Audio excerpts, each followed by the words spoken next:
Special guest, Alma Powell and Alma Gildenhorn. How confusing can it get? Alma Powell is somebody I'm going down to Mississippi with because her work for America's Promise and everything she's been doing is an inspiration to us all. So thank you for coming, and thank you, General Powell, for being with us. Thank you, Walter. Great pleasure. I'm not going to insult you by giving a long introduction. Go ahead. But, yeah. There's a great Henry Kissinger line when somebody said he was a man who needs no introduction, and he said, I may need no introduction, but there's nobody who enjoys a good one more. So I will say that if anybody is going to tell you about life and leadership, it's General Colin Powell. Somebody who, starting off in his Army days, driving around the country, he just regaled me with the fact that when he was in Fort Leavenworth, he was on the early DARPA net, which became the Internet. So that's why this book's chapter on the digital age is so interesting. But of course, he's been a leader as Secretary of State, National Security Advisor, Chairman of the Joint Chiefs, and in many other capacities. Usually, if you want to understand the lessons from a person's life, there are those of us who believe you should have to read a 600-page biography of the person. But fortunately for you, General Powell has distilled it all into a wonderful book that our friends at Politics and Prose are selling this evening. This is a book event, so we're going to talk mainly about the book, but obviously there'll be a few questions about politics. And I will start with one, which was what made you decide to endorse President Obama's reelection? Well, I endorsed him in 2008. So for 2012, there had to be a reason not to endorse him. And as I looked at his record over the 4 years of his first term, I saw a situation where he took over an economic system that was in crisis. And I think he did a good job in stabilizing the system. I think through picking up on the TARP program that President Bush had done with the stimulus program and his focus on fixing the fiscal system, he did a good job in stabilizing the economy and stabilizing the financial system. I think he did a good job with respect to such issues as health care, one of the most controversial issues in the country, and something that people said he shouldn't have spent so much time on. But he did. He felt confident that it was necessary, and frankly, how many presidents in a row have tried to deal with this issue? And even though I think changes will probably have to be made in the act in the future, let Congress do that. But what I keep coming back to is 30 million more of my fellow citizens are now going to be covered by health care insurance, and I think that's important. As I go around the world, go to Korea, go to so many other places, and they look at you when you start talking about health care, and they say, you mean you don't have universal health care for all your citizens, and you pay more for health care than we do here? That's insane, and it is insane. So I'm glad he started down this road. It'll require adjustments. I also think that he did something that was rather significant when the economy was starting to crash and the automobile industry was going down. And he took great political risk in investing in the automobile industry, and it's back. And so I think he did that well. I could go over other issues that satisfied me with respect to his performance, with respect to the economy. But I also was pleased in the way in which he approached foreign policy issues. Not with bluff and bravado, but with a rather nuanced approach to foreign policy.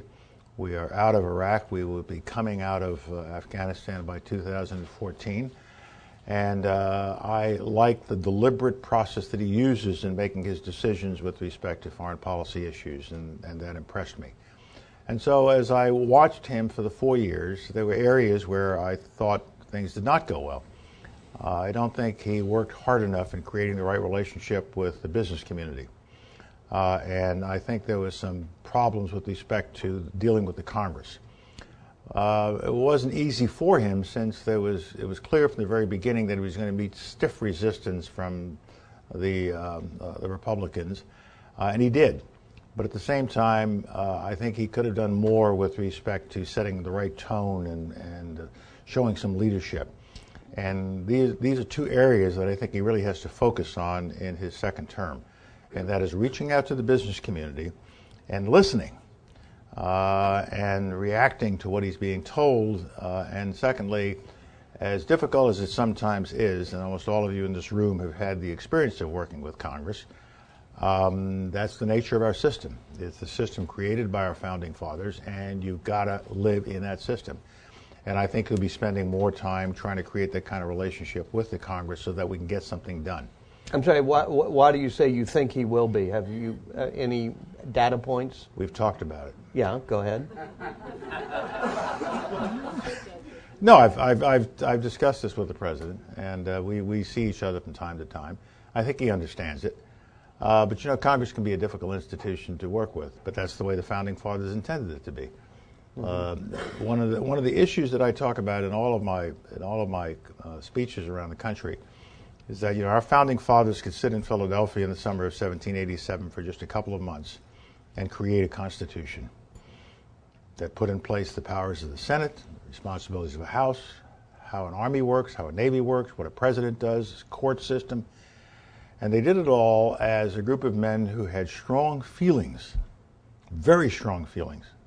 But they understood that no matter how strong their feelings were, you had to compromise. Well, you gain no consensus. Nothing happens. And I keep admiring what these gentlemen were able to do. And on the worst compromise of all, slavery, there were slave owners and non-slave owners in that room. And they ultimately made a compromise that was hideous. That a person like me, person of servitude, would only count 3/5 of another person who was not of servitude for representational purposes, and no fifths of the right to vote. Horrible. But as they said when they were finished, we are here to create a nation under a constitution and not to solve the problem of slavery. If they could make compromises as difficult as that, you mean to tell me the current Congress can't even pass an appropriations bill? And they say to us, well, why didn't you do Simpson-Bowles? Why didn't you do the super committee? Well, why doesn't the Congress do what it's supposed to do? Why do we need a super committee? Why do we need Simpson-Bowles?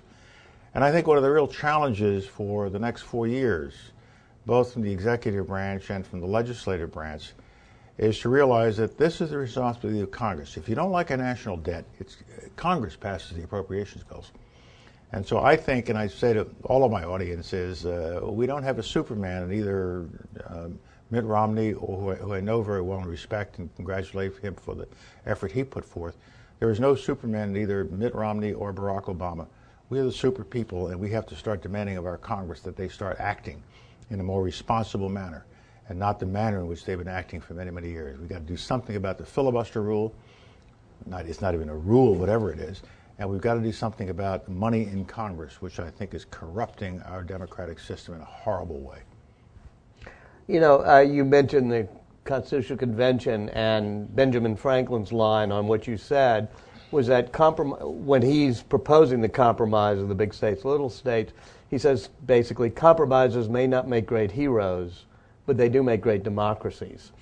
And our political system in the past 10 years or so has rewarded more those who stand on principle than those who compromise. How do we get out of that? One of the reasons we've found ourselves in this situation is that both sides, both the liberal side and the conservative side, let me put it that way, have been pulled to the extremes and have been held to account. You will never allow taxes to be raised.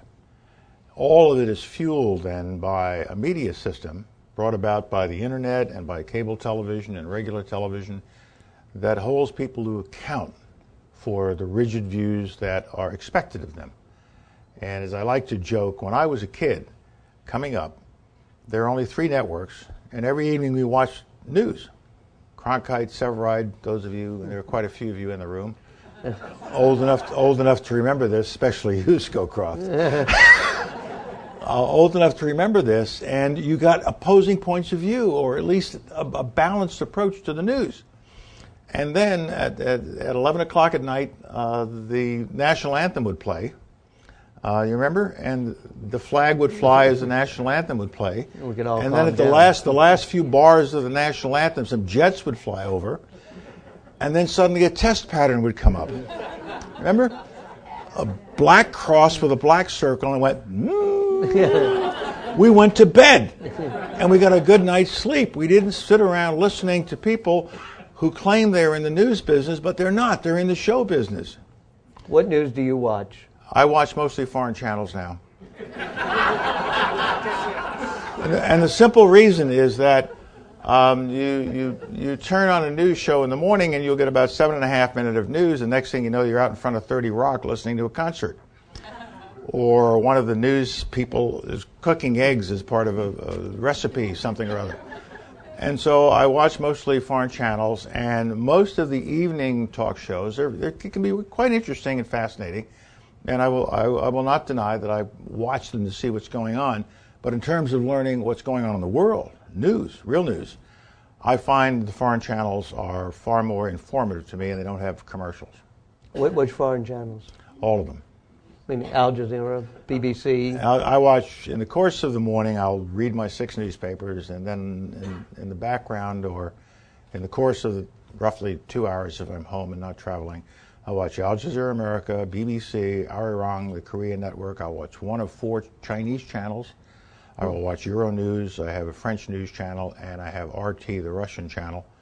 And I just go through all of them. And I haven't named them all. I even have an Ethiopian channel. And they all come in on the various local cable system networks. And I watch them because I get more information about what's really going on in the world than I get from American news shows and American shows. They're celebrity shows. They're all named after somebody, aren't they? In your book, one of the things you talk about is listen as one of the lessons and how to do that. And I caught what you said earlier this evening about how President Obama has got to learn to really listen, I think was your phrase, to the business community. What did you mean by that? I meant that there has to be a collaborative effort between the government and the business world. The government sets the rules, the government creates the environment in which business can operate and thrive. And we've reached the point now where they've been opposing each other. And I think part of that is the president needs to understand better the nature of business. He's never been in business, so it shouldn't be surprising. And sometimes he hasn't spent enough time, in my judgment, not just listening to them, but actually hearing them. At the same time, business can be a problem. They chafe at regulations, even though it was the financial institutions that caused us all this grief in 2008 and 2009. But they chafe at Dodd-Franks, they chafe at other things, and maybe we should fix that. Maybe that chafing should be examined to see if Congress should fix it. But at the same time, as we're complaining about how the economy is doing and whether business is positioned properly or not, stock market has doubled. It's doubled under President Obama. And businesses are doing quite well. There's tons of money available when the conditions present themselves for that money to be invested. And business should expect a certain degree of regulation after we've seen what we've seen in recent years and not fight it. And so I think the right balance has to be found between government creating the correct environment to protect the people and the interest of the people, and at the same time making sure that there is sufficient flexibility and sufficient incentive within the system so that business will take risk, because it is business that creates jobs. I'm a great believer in that, but don't think government has nothing to do with it. Government creates jobs as well. There are 22 million or so government employees in our country. So to say that government doesn't do anything, we learned once again that it does a lot, and we saw FEMA the other day in action. And so government's got a lot to do, and let's not demonize government, but at the same time, let's not demonize business either. It has to be a collaborative effort. As I said, this book is a great distillation. I really want everybody to get it today. But it starts, so the opening chapter, I think, starts as a Parade magazine. Somebody sees a little clip you have, and it's about your lessons. You want to talk about those? Yeah, it happened in 1989. I had been promoted to 4 stars, and I was the first black 4-star general to be given a field command, so to speak. And Parade magazine decided to write a piece about me. It was the summer of '89, and a wonderful fellow, David Wolochinsky, wrote the piece, and he was trying to close it out with something. He needed a hook. And so one of my assistants in my headquarters in Atlanta said to him, why don't you ask the general about all those little things he's got scribbled under his desk glass? And so David asked me about it. I said, these are just the little things I've collected over the years, little aphorisms and things like that. No big deal. There were a couple of dozen of them. And so he said, well, read me some of them. And so I read him the clean ones, the ones that were, publishable. And I gave him, there were 13 of them. And he took the 13 and he closed this Parade magazine article in August of 1989 with these 13 little rules. And they went viral before the viral days. And we've passed out thousands of these little cards, and they kind of took hold. And so they were in my first book, and since it worked the first time, I put it in my second book. Hey. We writers are environmentalists. We recycle. But I explained why they were rules, because in the first version they were just, bam, get mad, get over it. Yeah. Alma loves that one. We've just celebrated our 50th anniversary, and somebody asked her at the party, and asked her, how did the last 50 years? And her answer was, get mad and get over it. Give me an example of that in leadership, not in marriage. If there's a difference. There is a difference. Mrs. Sofrino, my assistant, is here with me, and Peggy. Peggy's been with me for 17 years or so. 20 years, I'm sorry. But Peggy's a master of this. I try to keep a fairly balanced approach in my life and in my dealings with the people who work with me and for me and who I work for. But every now and then you get mad. It's a natural human emotion. You get honked off. Something bugs you. Or you're working on a problem that is all-consuming, and you start to change and become a little bit of a monster, and you get mad. And you have to get over it quickly. So Peggy's a master of this. She knows when I'm out of sorts. She knows when I'm totally immersed in something, and I may snap at her, but she knows not to take it seriously because I'll be fine in another few minutes. And the real lesson was given to me by a wonderful officer by the name of General Jack Merritt at Fort Leavenworth, Kansas, when I was a brigadier. He was a 3-star, and he did something one day that I didn't like. I really wasn't happy with it. So I asked to see my boss. And so I went in there and I said, General, you shouldn't have done this. It's wrong. It isn't going to work. I'm telling you, sir, you shouldn't have done this. And I'm really mad about it. And he just smiled at me, and he came over to me, and he put his arm around my shoulder. And he said, you know, Colin, the best thing about being mad is you get over it. Now have a nice day. And he threw me out of his office. And I never forgot that, and I've internalized it. And I find that you can't stay mad if you want to have a good environment in your office. Just get mad and get over it and move on and let it pass. And I found it to be very, very useful advice. One of the others is don't let facts get in the way, which was an odd one. Yeah, it has to do with facts and instinct. And the point here is that as you're working your way through a problem, assemble all the information you can, all the facts that you can, and look at those facts and see if they characterize the reality in which you're living. But at the end of the day, it's your instinct, your informed instinct, not a guess, but an informed instinct that you ought to rely on. You're the leader, you have the experience, you know more about the outside environment in which the organization is working than the people in the organization. And so get all the information you can, but don't let a particular fact stop you from doing something that your instinct says this is right. Eisenhower D-Day? Eisenhower D-Day is one of the examples I use where Eisenhower is being given all kinds of facts with respect to the weather. And he is told by his staff finally, a couple of days before D-Day, there should be a break on June 6th. And Eisenhower took the greatest risk perhaps a military commander has ever taken. He said, I think that'll work. And it wasn't just a matter of guessing about the weather. He knew the status of his troops. He knew what the Germans were doing. He knew so many other things that were going on.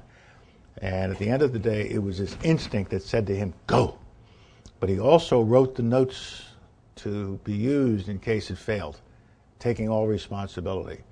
A shorter version that's also in the book is, and I'm not sure, this is an apocryphal story, but General Grant in the siege of Petersburg in the latter stages of the Civil War, as he was, pushing Lee's Army of Northern Virginia to defeat. He was asleep one night in his tent, somewhere around Portsmouth, and somebody came in and woke him up and said, General Grant, we just heard word that Lee is moving his army to our left flank, and he's going to roll up our left flank. And Grant made sure he was wide awake. He rubbed his eyes a little bit.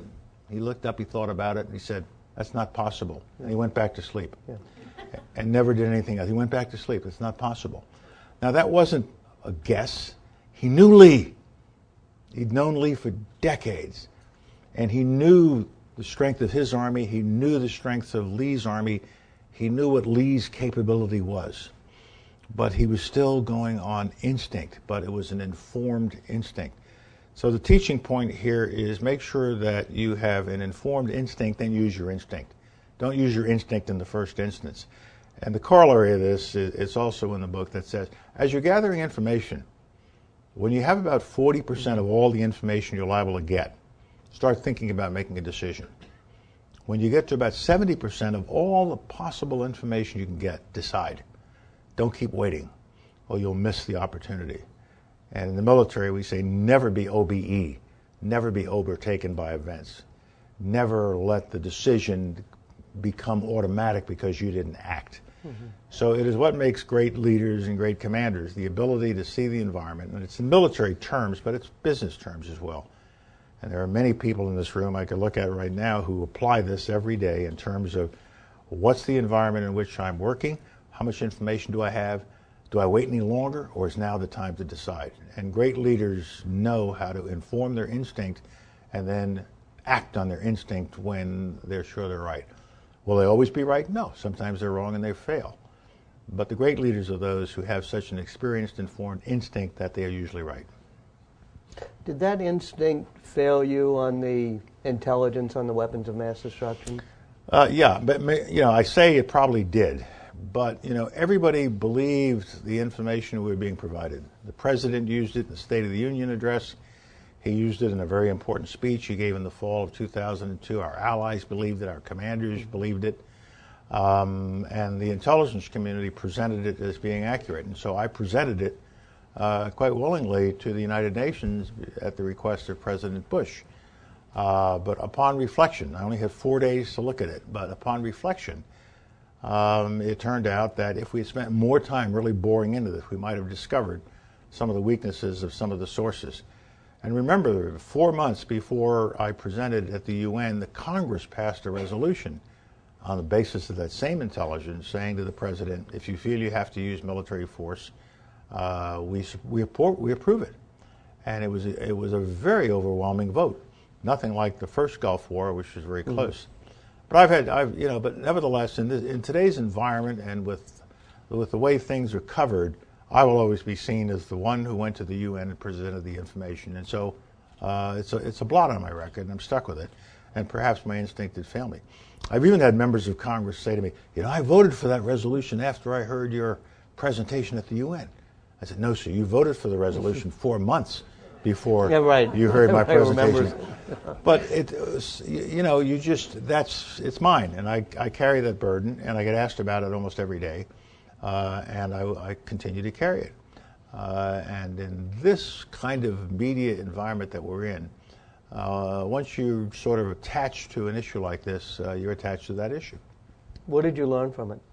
Well, I learned once again that bore in, take as much time as you can to find out what the right answers are. And in this case, it was only 4 days, and with a large group of people working on it. And the intelligence community was very, very satisfied with the intelligence they had, and it had been around for months, and it had not been challenged by any of the intelligence communities within our government. It was accepted by our foreign allies who had their own intelligence sources.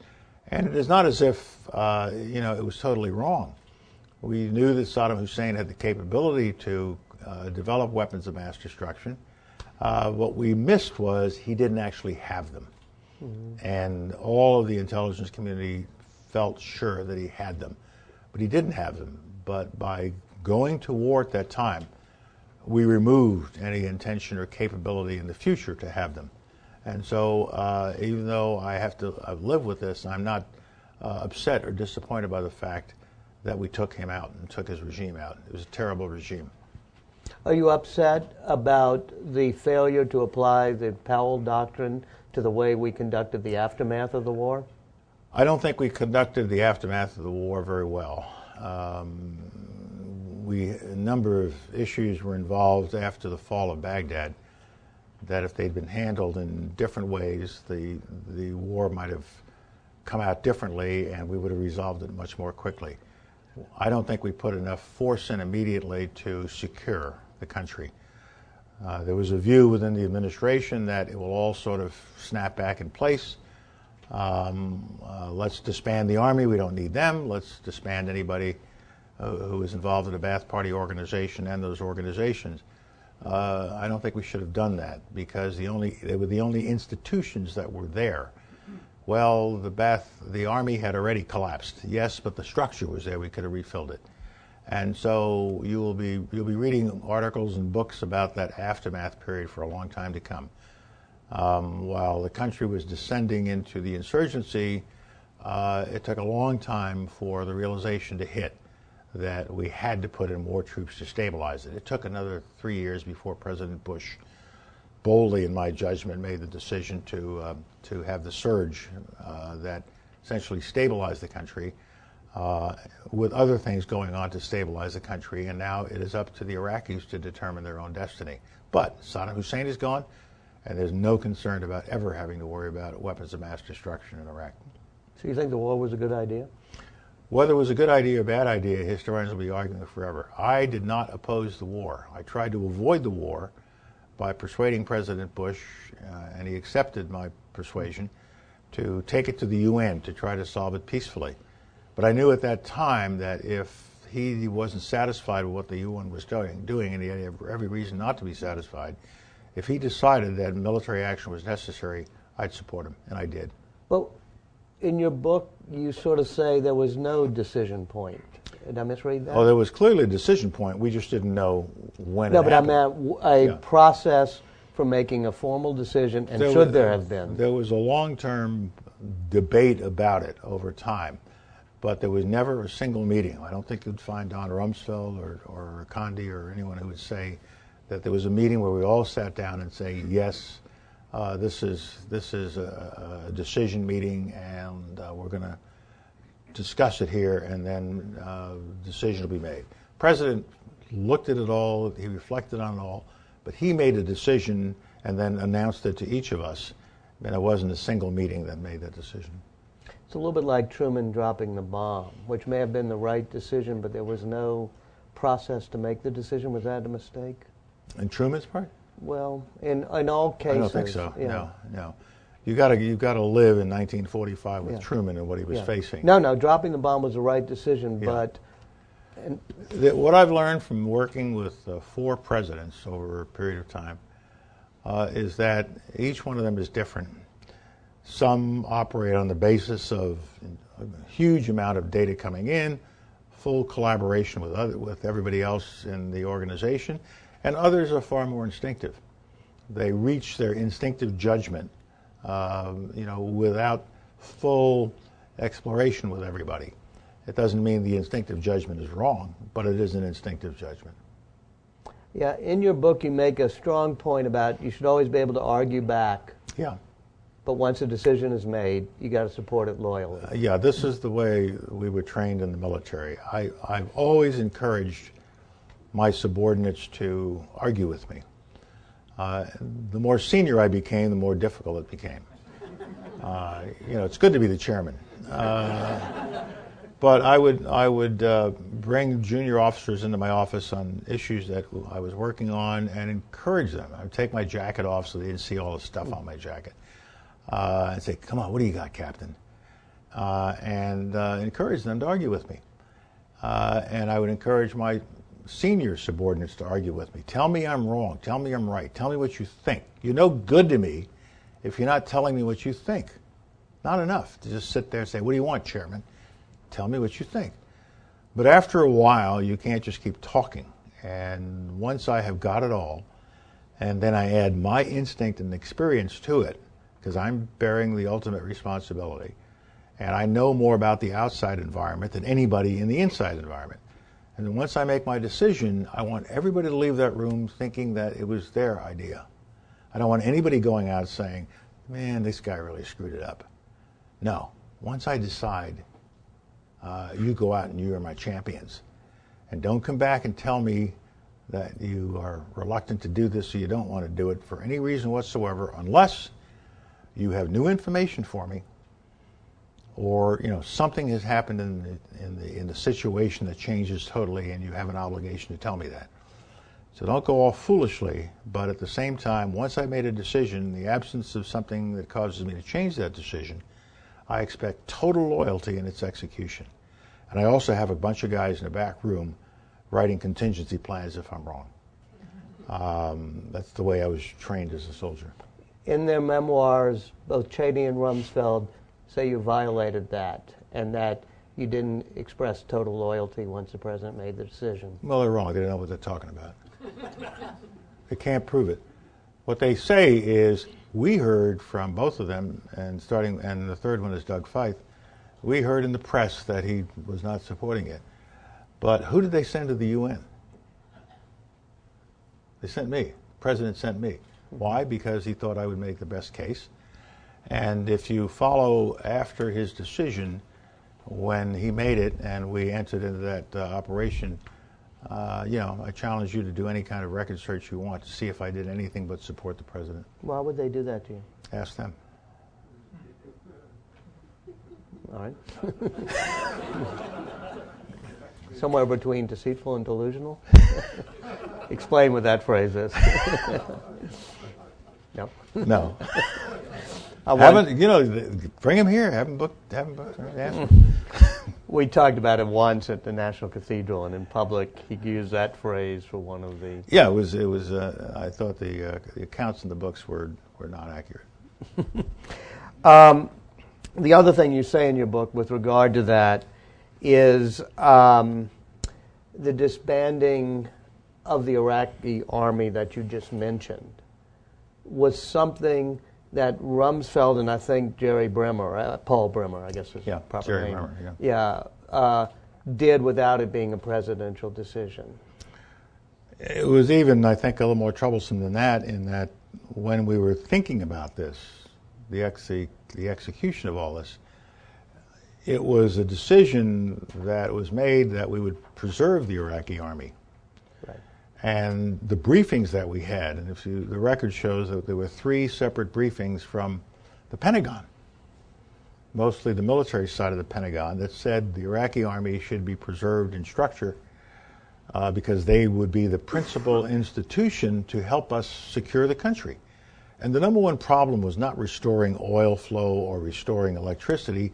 It was securing the population so that they could feel once again secure and not see an insurgency break out. And we were counting on the Iraqi army, reconstituted with the bad guys at the top gone, to be the instrument that would help us do that in addition to our own troops.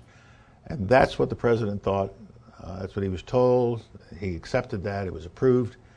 And then suddenly a decision emerged saying get rid of the Iraqi army. And the first I heard about it was reading it in the newspaper one morning. And so I didn't think that was a good way to handle such an issue. My last question, then I'm going to open it up, but I'm going to refer to General Scowcroft, if you don't mind, sir.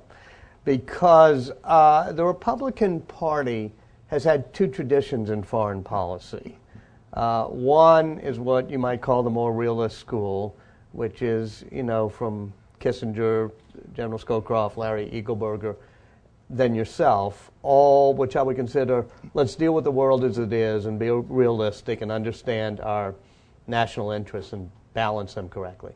And then there's a more either idealistic or crusading or let's do democracy. I think President Bush got caught, between those 2 schools.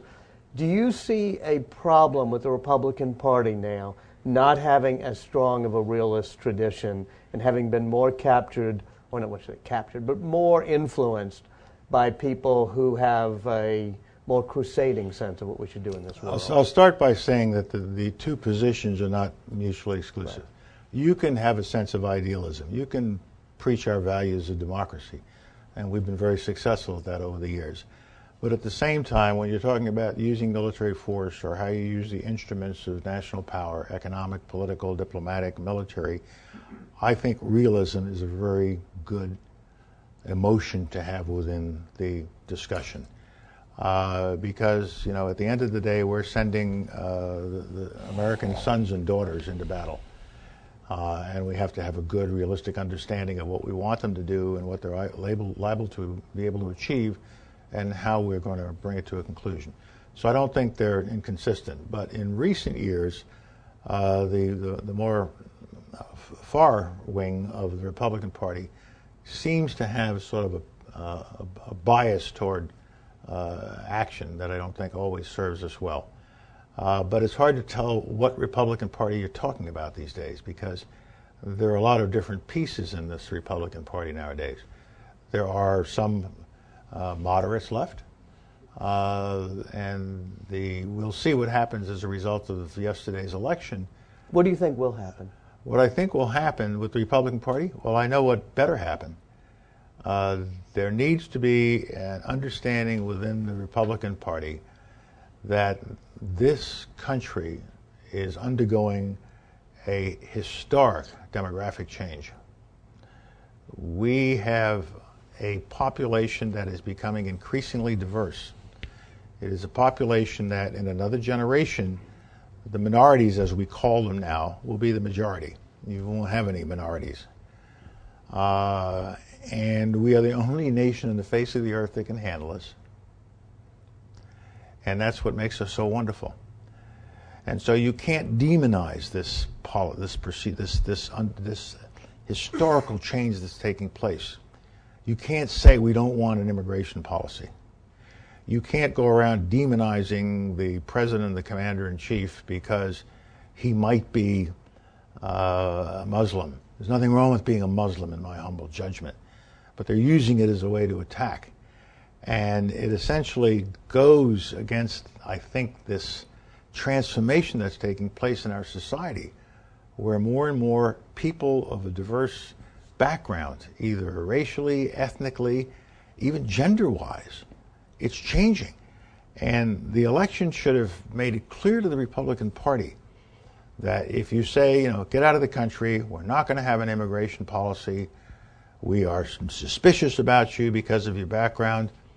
If you have people running around saying, I want to see the president's transcript, I want to see the president's passport, and other nonsensical statements such as that, that party is going to be facing a terrible time in our society, because the society is rapidly changing. There is a dark vein of intolerance within the party that the party has to get rid of.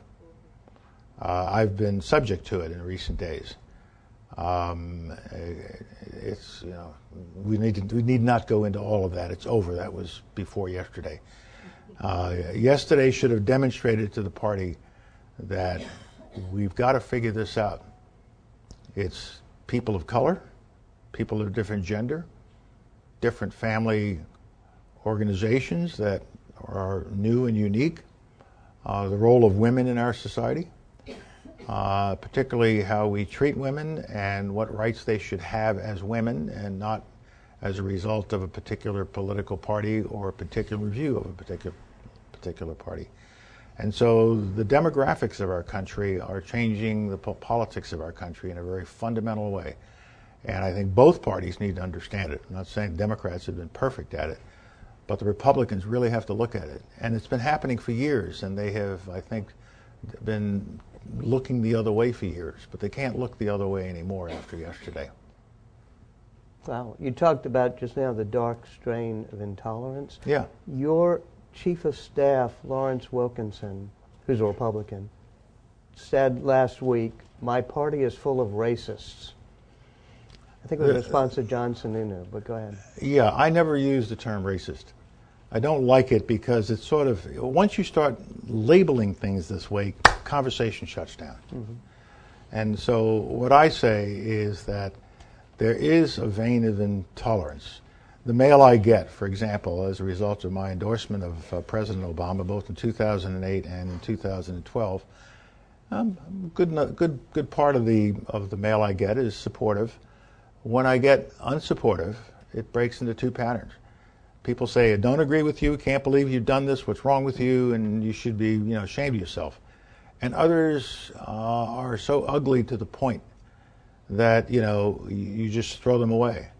My Facebook page, which my assistant Peggy and another assistant work on, has been filled with some of the most profane, ugly, nasty things imaginable.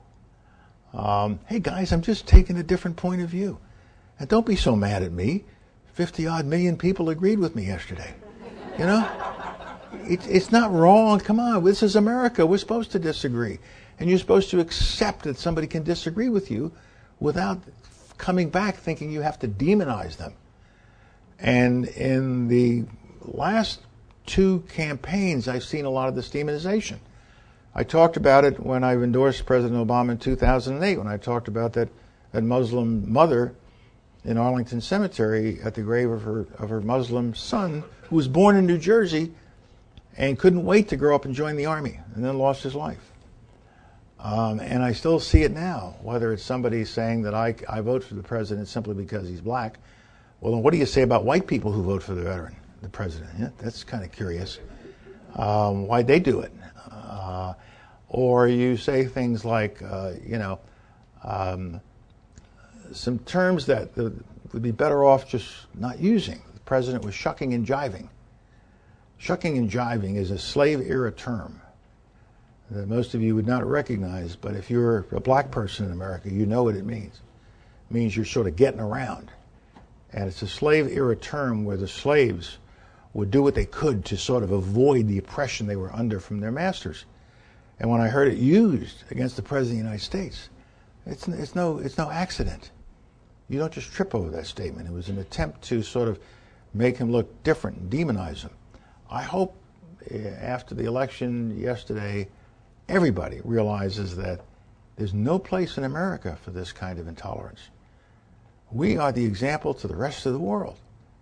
And we've got to live up to the example that is America and that is expected of us. And even with these sort of extremes that I just pointed out, we've got a heck of a society. And I have fun talking about it all the time.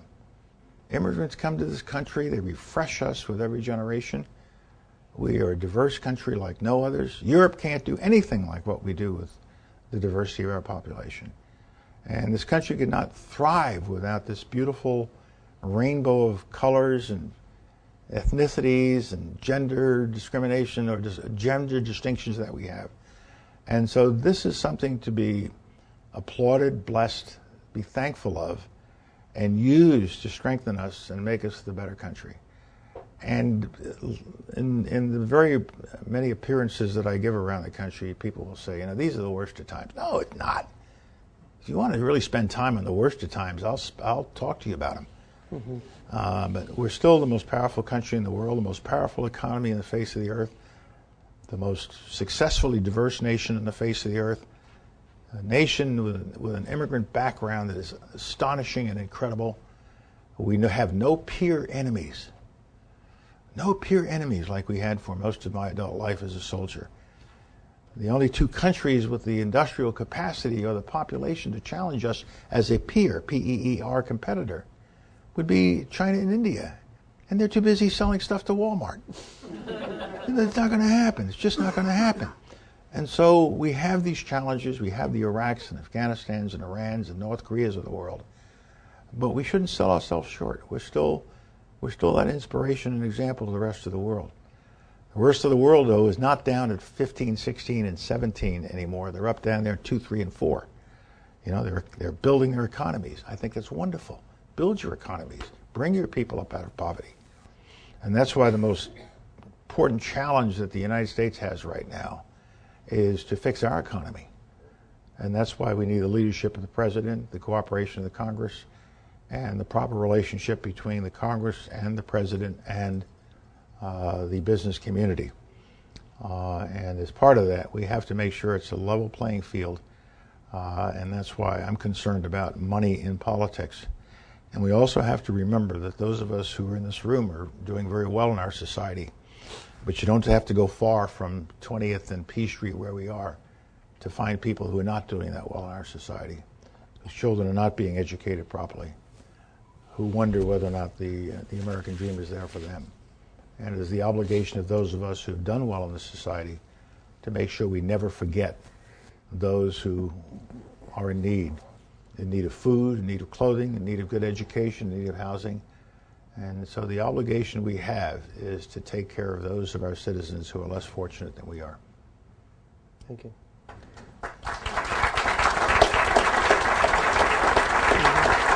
I want to hear Scowcroft. I dare you. All right, General Scowcroft, General Powell said I should call on you first. He said, I dare you. He doesn't realize I spend part of early August cowering from you. Colin, your book is a great treatise on leadership. How you had it published in Washington without an index, so people could see what you said about them. I'm amazed. But anyway, the military like to think you can teach leadership, and they have all kinds of courses on teaching leadership. There's no doubt you can improve people. Do you think there's some elements of leadership, psychological elements, that are instinctive, and that leadership in part is an aspect of personality rather than something you simply have to learn? I think it is something that is instinctive and born into you, a certain ability to work with people, a certain understanding of people, a certain comfort with people. But then you can build on it. You can be educated, you can be trained. The Army sent me to school for 6.5 years to learn more about management and leadership. And so I think it's something you kind of have to have in you, a connection to other human beings. But you can inform that instinct. You can inform that with training and with examples. And so I think that's the way it is. Now, if you're not born with it, it doesn't mean you're deficient in any way. It means you're probably best suited for other kinds of human activity that is not necessarily putting you in a leadership position. And you lead in a different way. A great academic person who is focusing on a subject is a leader in that field. Walter is now working on a new book about the internet and where we came from, where there were great leaders who never left their little cubicle. Mm-hmm. So leadership comes in many different forms. But to lead human beings, I think you kind of have to have a start that puts you in touch with other human beings and you're comfortable with other human beings. Before we go on, as an amateur historian, remind me when you started working with General Scowcroft. Was that the Ford administration when you were a young? When I was a lieutenant colonel, Alma, 40 years ago almost? Yeah. Everything in my life now was 40 years ago. It's and then she asked, at least. But when I was a young lieutenant colonel, a student at the National War College at Fort McNair here, we had to listen to all these lectures. And one of the lectures I remember most vividly was when General Brent Scowcroft, then a retired lieutenant general of the United States Air Force with a distinguished career, who was National Security Advisor to President Ford, and he came and spoke to us, and he wouldn't remember it. I was just sitting in the audience, but I always remembered it. One of the great public servants of our time, Brent Scowcroft.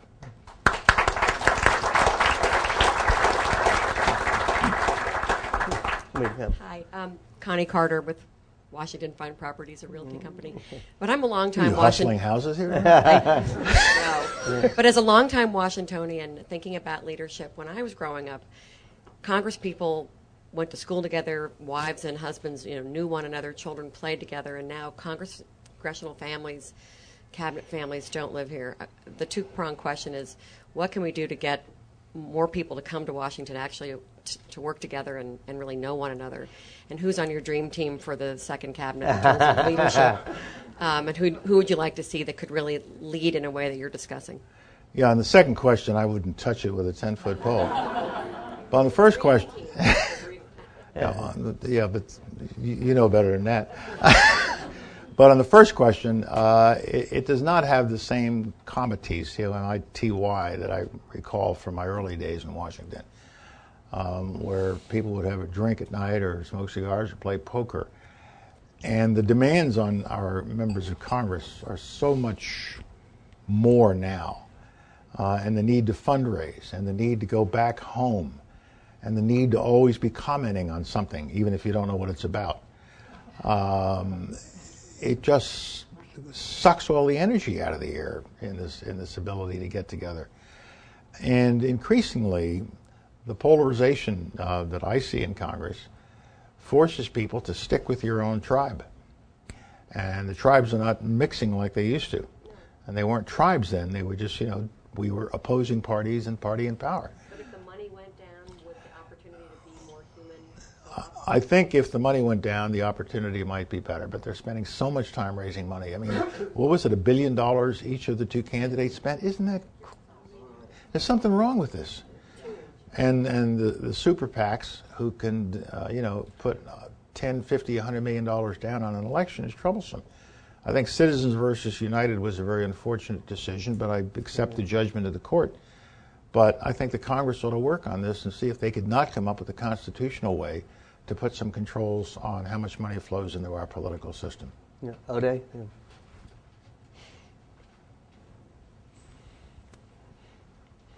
General Powell, when you look at the American intervention in Iraq in 1991, it was the most successful American military intervention in the last 60 years. We came out of that war admired, respected. The world community was behind us. When you compare that war with the 2003 war, what made the 1991 war more admired, more respected, and it was more efficiently executed?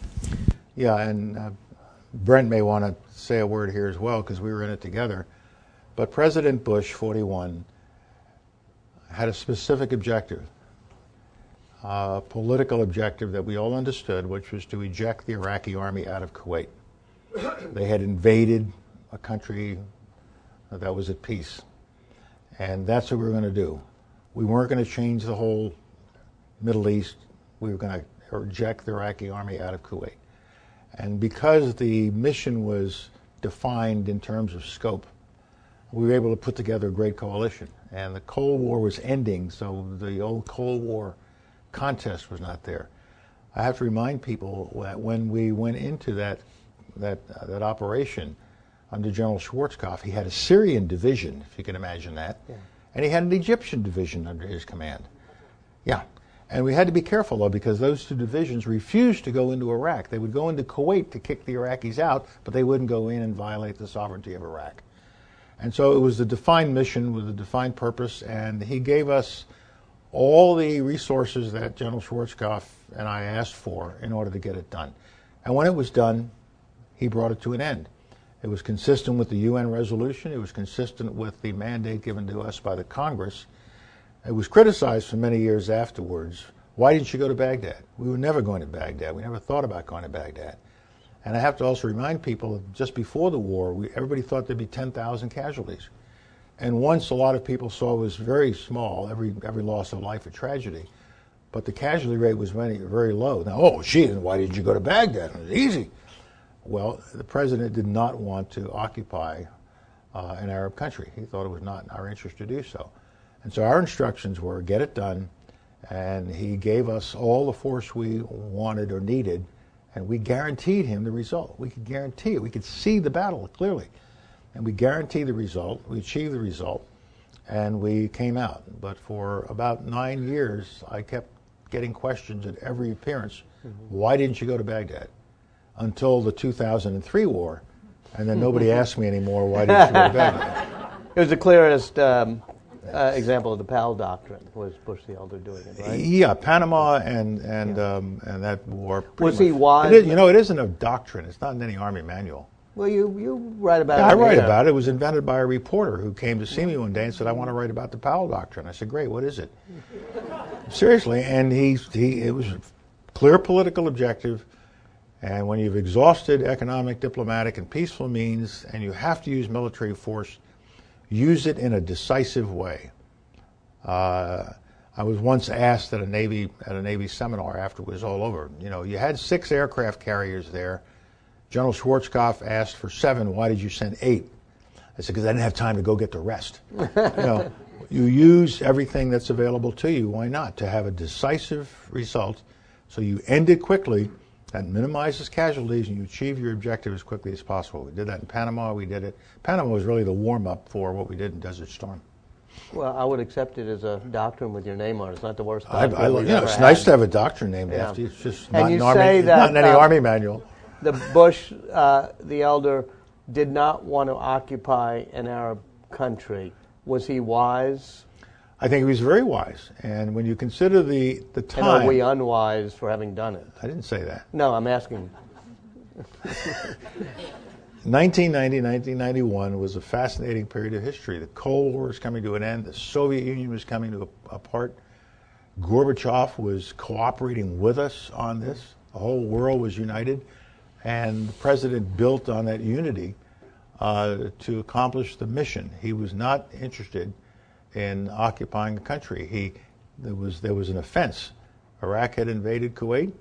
He wanted to fix that and put the Kuwaiti government back in power, and that's what he did. So, and we, Brent would no doubt agree with me, we had debates and arguments about this. We discussed it thoroughly.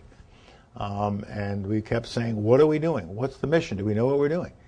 And it was firmly defined, and we accomplished the mission that was defined by the president. Patrick? Yeah. I'm sorry, it was a questions over here. I keep looking this way. I'll look over here next. Mr. Secretary, you talk about the founding fathers and the slave and also the women issue at that time. They were part of property. And it took the women's suffrage movement to achieve their final objective. And for slave, it took almost 2 centuries until the 1964 civil rights movement that ended that 2 untouchable issues that founding fathers didn't want to deal with it. So given that Walter couched it as the realism and idealism foreign policy school that we advocate in our foreign policy approach to other countries, when we have a next bilateral relationship with the most important one with China, how we are going to deal with this 2 school of thinking, and given our history about the minority issues and the women issues that they are also dealing with now, especially religious right and other minority issues in Xinjiang, for example. Yeah, you always have to consider the environment in which you're trying to solve a problem. It was impossible to solve slavery in 1787. We needed 2 civil wars.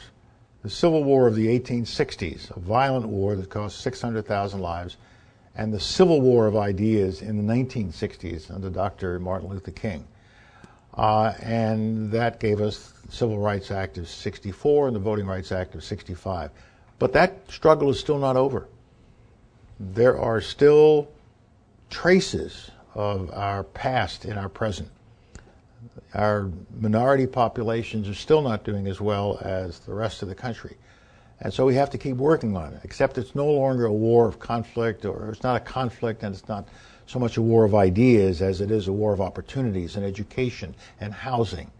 And so we've got to keep working on it. We should never think at this point in our history that the residual left over from the past has been dealt with. It's still there, and we have to work on it. With a country like China, and I think I know it pretty well. I've been going to China for 40 years. I went there just about 6 months after Brent went there in 1971 too. And so I've been going there for 40 years and watched what's happened there. And they've made amazing progress. But we have to understand that they have a political system that's different from ours. I don't like their system. I like ours. They like their system. And when you go there and chat with them about it or talk about it, they listen very patiently. And they say, thank you very much, General Powell. You've been a country for 230 years. We've been one for 5,000. And we'll do it our way, at our pace. And I think in all of the countries that I've dealt with over the years, in the Arab world or in China or in elsewhere, I always listen carefully and try to understand their history, their culture, their background. And I pitch my idealism of American democracy.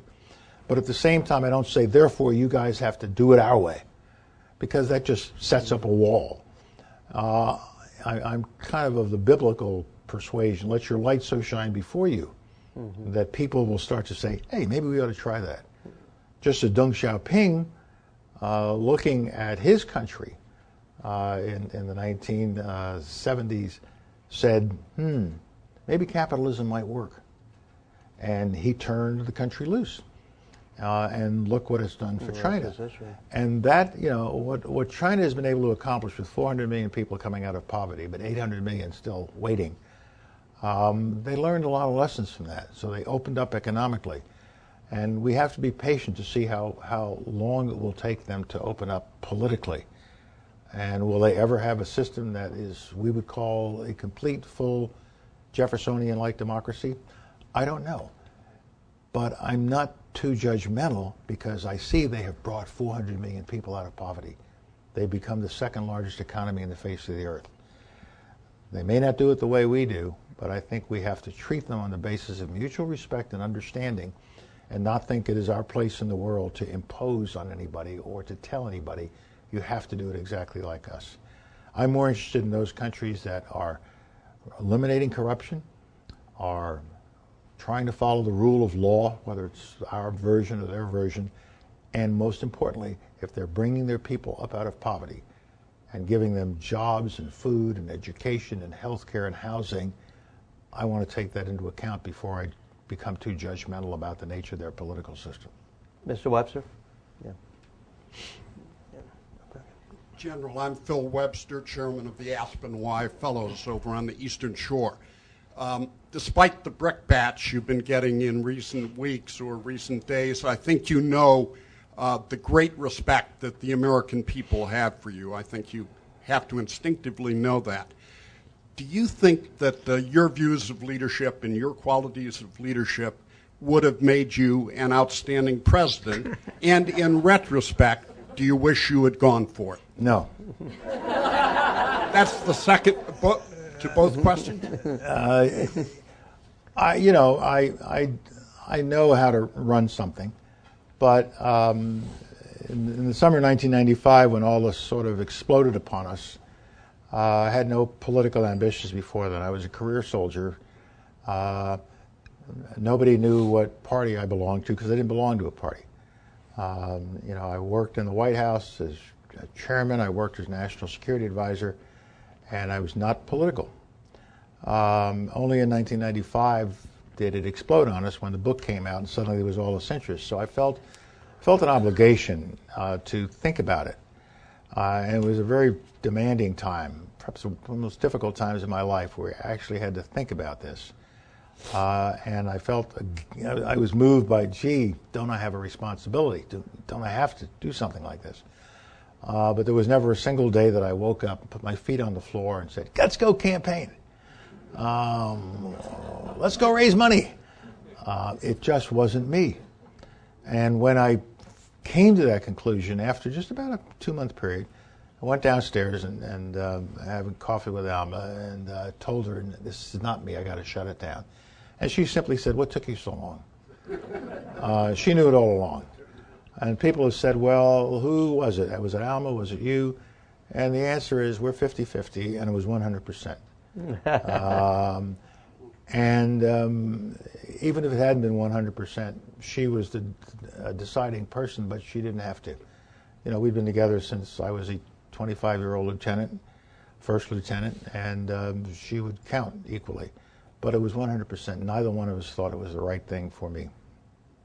And no regrets, because there's another section in the book that says you do all the analysis, you employ your instinct, you make your decision, and then you move on. You do not spend time thinking about what might have been or could have been or what's behind you. Always look through the front windshield, not the rearview mirrors. So I have no regrets. It was the right decision then, and I still think it's the right decision. At the time that we stood up in a hotel in Alexandria, Alma and I, and announced it, we said we'd be trying to do other things to serve our country, and I think we've done that. You sure have. Yes, sir. And then, these two, Thank you. Boss, good to see you again. Hey, man. There's been a lot of ink and a lot of commentary today about Latinos and Latino voting and that sort of thing and the importance of it. And quite frankly, I'm proud to be part of that community and exercising our vote for the first time in a way that is historic. But just going back to the issue of immigration, when I left the State Department, we were pretty well teed up with Mexico. We'd gone down there. The president was all engaged. And it was all about immigration. We were going to talk to the Mexicans, and then that was going to lead to putting together a bill that would reform in a comprehensive way our immigration. Didn't happen. And the cover story is, and I just refuse to accept it, as well, 9/11. Okay, 9/11 happened. We got distracted. Well, we can walk and chew gum at the same time. We can do two things at the same time as a government. What is your take on what happened back then? What stopped it?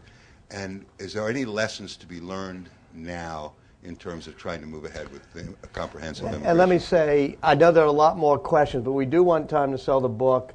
And so Yeah. if you can, and sometime to have drinks and talk to them informally. So if you can use this question sort of as your peroration, including about what we should do in the future on immigration, if you don't mind. No, And make that the ending we question. were like this when this was going on. He's my man. And you're absolutely right. We went down to Mexico in early 2001. And between President Fox, the new president of Mexico, and President Bush, and me and Jorge Castañeda, foreign secretary, who was my counterpart, we were ready to move out at warp speed in order to do something on immigration. We wanted to regularize the movement of people back and forth across the border.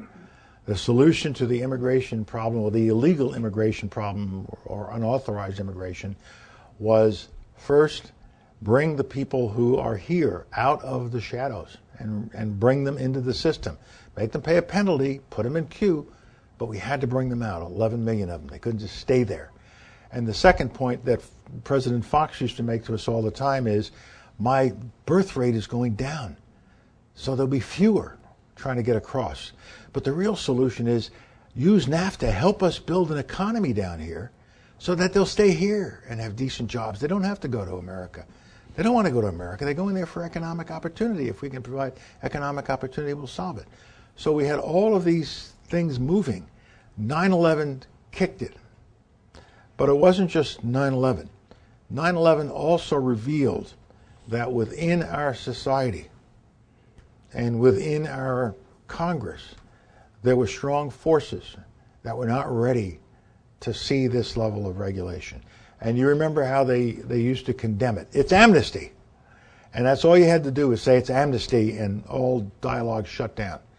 So I think that after yesterday, I hope the lesson has been clearly learned that between our Latino Hispanic population, our African American population, our Asian American population, they cannot be pushed aside, they cannot be ignored. And if you continue to act the way some people have acted against the minority populations of America in recent years, if you follow that political track, you're never going to see national office again. So I hope that we can say, okay, look, we built all the fences we want to build. You want to build fence? There's nothing wrong with building fence. There's nothing wrong with saying you got to come in the legal way. But we've done that. Now we've got to get on with sensible immigration policies that will allow us to get back to where we started to be in early 2001. But it's going to take a lot of work, and it's going to take leadership. And I hope now that the president doesn't have to pay a political price in terms of his election yesterday, he will now get back on the track of pushing for immigration, and not just trying to force it through Congress, but help educate all of us Americans about the value of immigration, the value we get from the Mexican and Central American citizens who come here seeking a better life, just as my parents came here seeking a better life. And I hope he will be a strong leader on this issue, because I know he believes in it. I also hope that a lot of my Republican friends who were all for immigration at one time, but found themselves, for political reasons, forced into opposing immigration reform, I hope they can now say, one, we don't have to worry about that anymore because the election's over, and two, let's do what we know is right for the country. A real American hero, Thank you, General sir. Colin Powell. Thank you. It worked for me in life and leadership. It's out there. The bar is open. The bookstore is open. Thanks, Walter. And I'm sorry there were a couple of questions here, but we can do it informally. Okay. Thank you, sir.